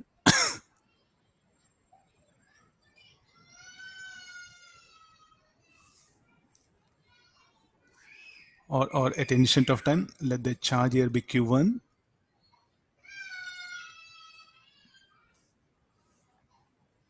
After closing switch. Switch is closed. This is T equal to 0, you take it. This is at any instant of time T. Now, whenever that spherical capacitor comes, it's best way of making it equivalent of parallel plate. Making equivalent of parallel, but where is another plate for iron sphere? The other plate for iron sphere is what? It will be like a infinite. And what is the potential at infinity? Will be 0. And that 0 potential is already available here. So shall I bring another plate for iron sphere? So there are, this is the iron sphere.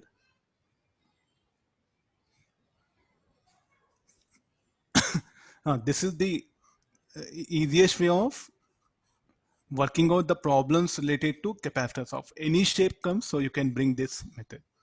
And this is that earth.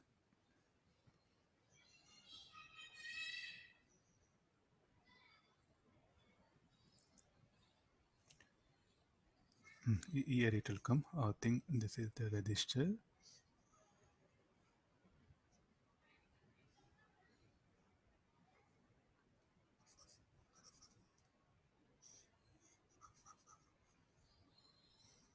I'll bring that thing here.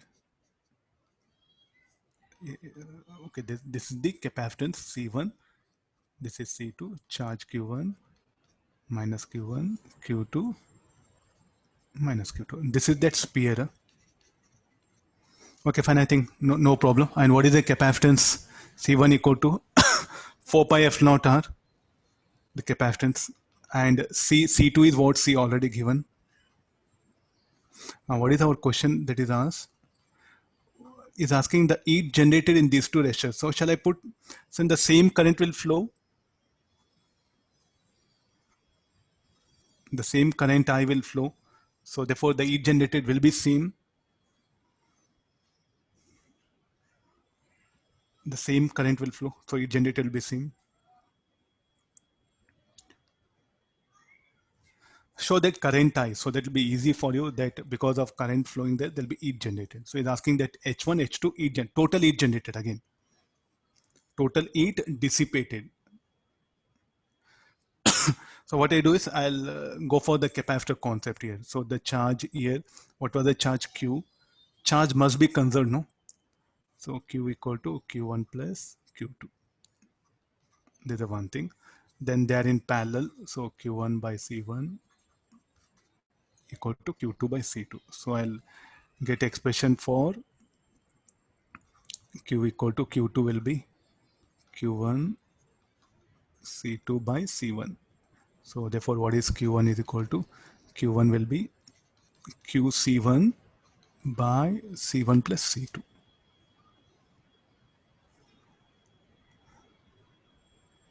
This is the thing. Okay, let's come for, if you want to substitute here only or later on you can bring it.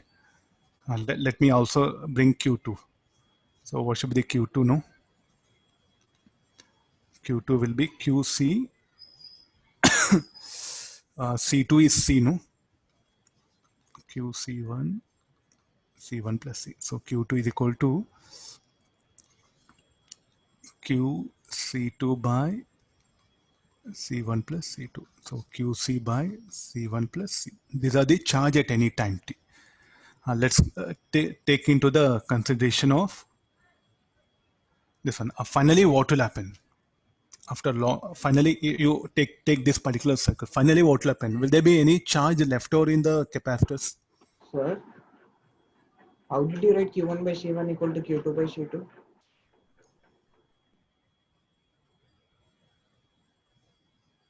What I should not write? For KVL, we should consider IR2 and IR1 also at any time t, not stable, not steady state.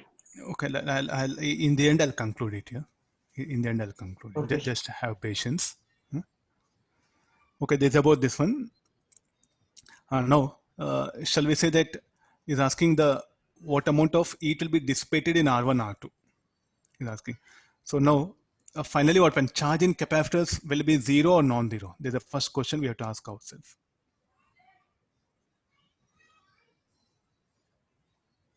Based on that, what when things will change? Finally,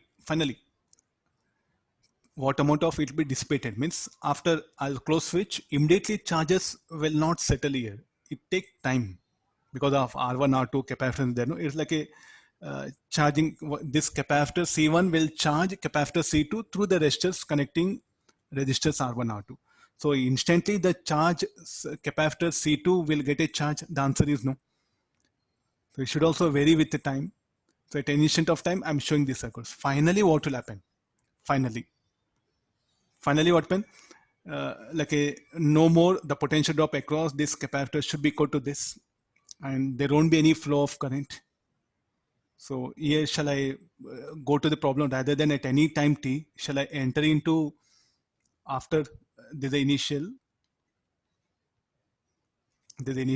shall I directly go for final? Final means what happened after long time, because totally generated is telling. So after long time means will there be any flow of current? No, that one. If there is no flow of current, so leave this, take out this. So then what will happen to this Q1, Q2? Final charges. So this is it. You put it initial. This is a final.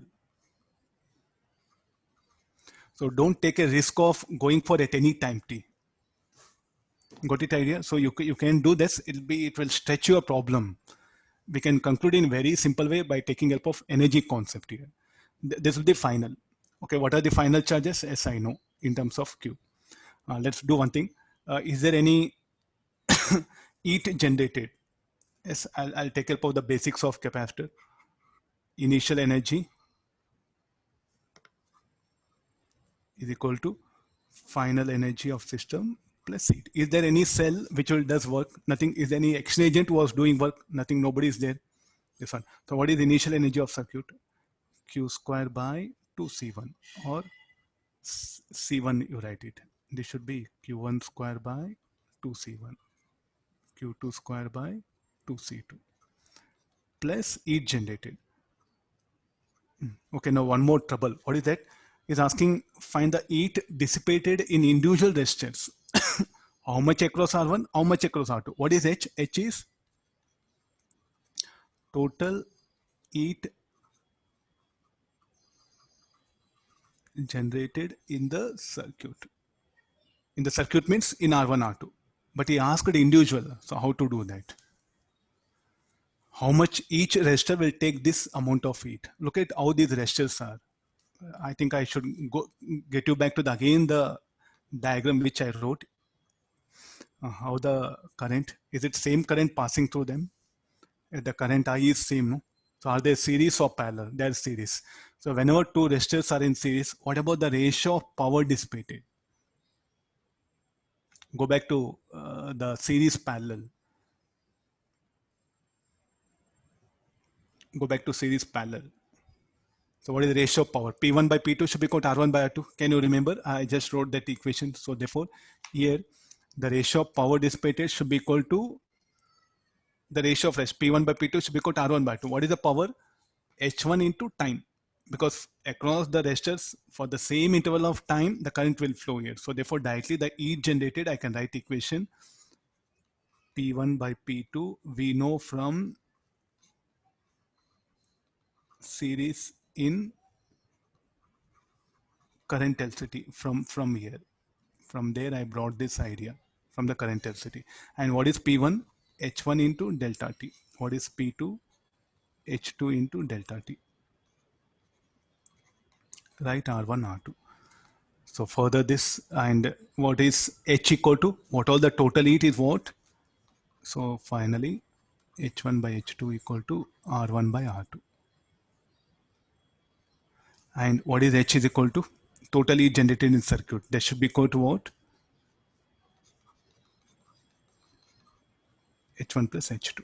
So then individually now I'll write H1 and H2 here. So what is H1 should be equal to?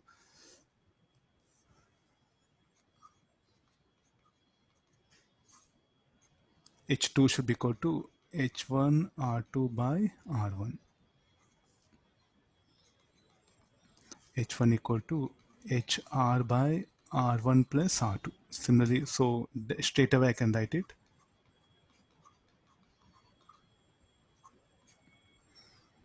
No, what is H? H I'll calculate from here, all the things. So C1, C2 again, replace suitably with values, solving everything, we'll get H1 and H2. So if you just involved as a function of time, you'll get it. It'll be very lengthy.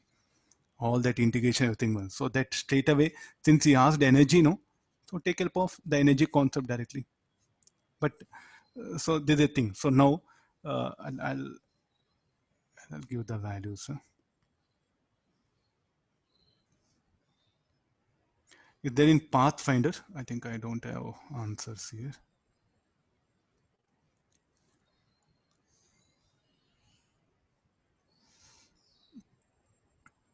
I'll just wait. From Pathfinder I picked up, no, this question. I'll write down the answers. So it's a, if you want to calculate and verify. What is the basic idea now? So in capacitors, what will happen? In all the branches, the heat generated will be same when it is charging, discharging. So will you pick up that statement?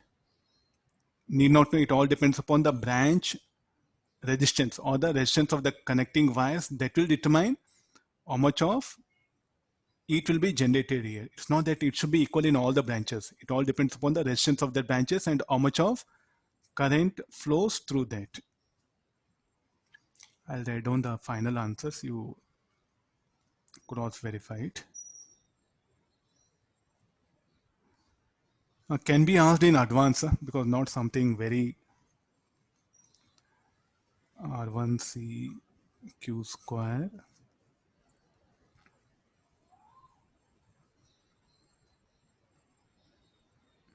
eight pi F naught R R1 plus R2 C plus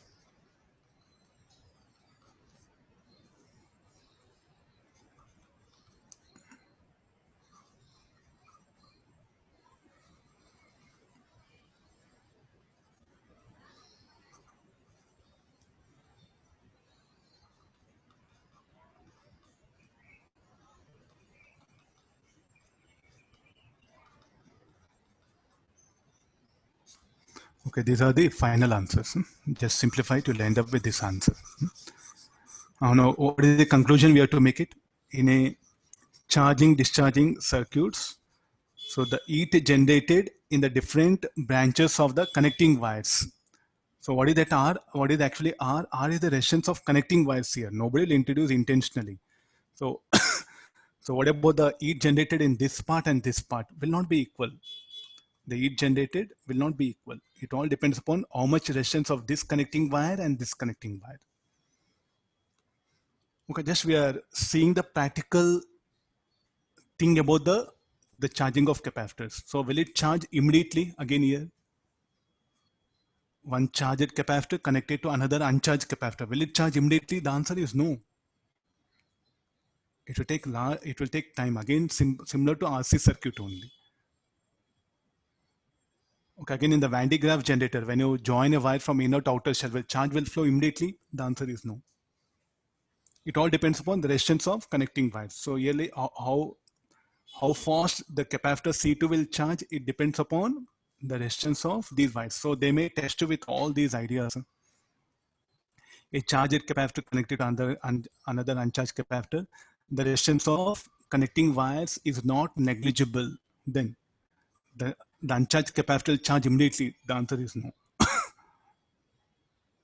Both the wires will consume equal amount of heat. Maybe, because if R1 equal to R2, okay.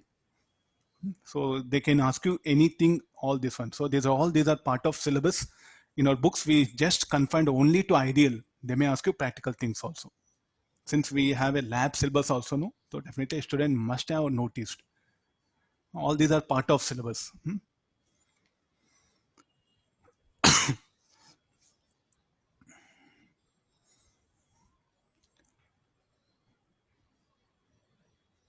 Spring is there. Yeah, one small one. We'll finish off this.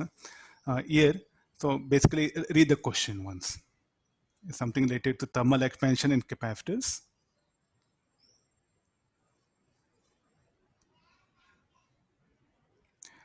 So usually what are the plates of capacitor they should be made up of? They should be made up of conducting here, no? The plates must be conducting. So and due to rise in temperature, so definitely the area of cross-section of plate will change. Then there'll be effect on the capacitance. So how to maintain still the same capacitance? And capacitor is a device which we use widely in most of the applications. Any small change in capacitance, it will have impact on the total performance of equipment. So this diagram, it is actually like this. This is the plate.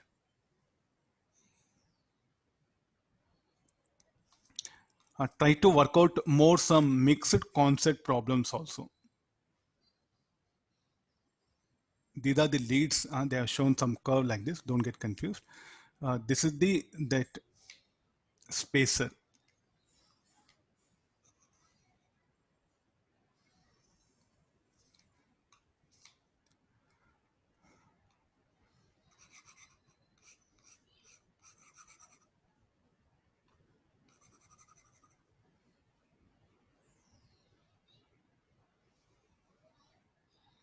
So how to nullify the effect of temperature on the varying capacitance. Means though temperature increases, still what should happen? The capacitance should not change.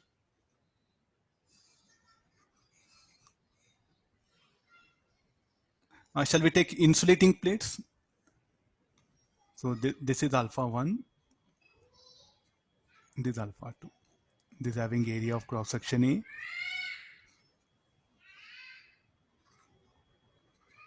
This I think this is that spacer. Huh?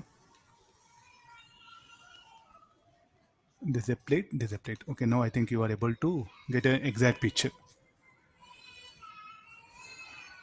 No change in capacitor with change in temperature. So what is the basically capacitance we define?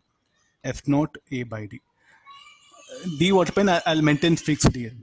As I increase due to increase in temperature or due to change in temperature, it's a conducting plate. So usually plate what happen? They're made up of conductors, iron or silicate. They're conductor. So conductors are sensitive to the variation of temperature. So area of cohesion will change.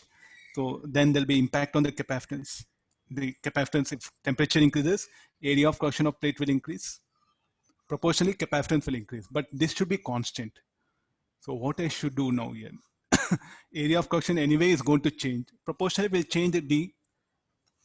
What type of spacer I should consider? Shall I consider the conducting spacer or non-conducting spacer? So what should be the condition for this spacer? If it is a conductor, capacitance will become infinite. So the spacer rod pen should be a non-conductor and it should be sensitive to the temperature also. And it should, like its particular volume rod pen should vary with the temperature. So there's a condition for the spacer. It should not be a conductor. It should be insulator only. It should be electrical insulator.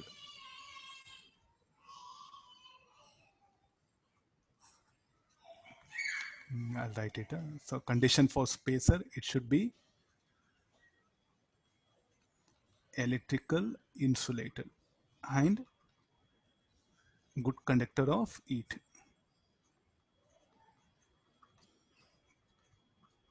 Then only it will fit up. if there's a metal, then the capacitance will become infinite. So let me differentiate this DC by, or directly you go for this one small fraction error in dA by A plus,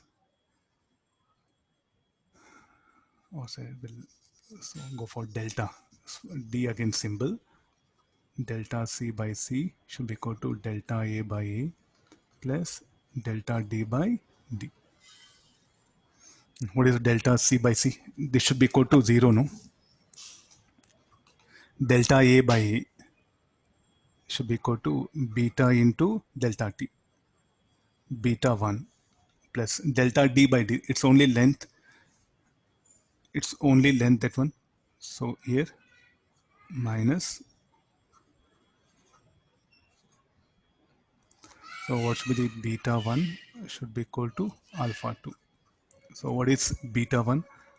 2 alpha 1 should be equal to beta, no? Thermal expansion concept. Okay, there's a relationship between them. If this condition is satisfied, as the capacitance, though temperature varies, it should not change here. Now, why I took here negative?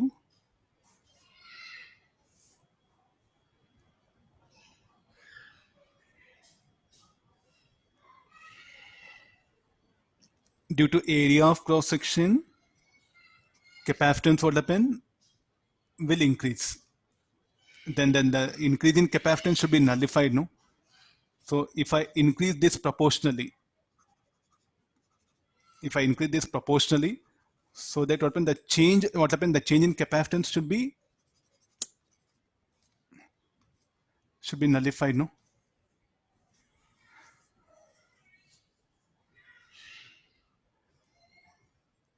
Okay, friends, so some anywhere problems can be asked for you. You should be very careful.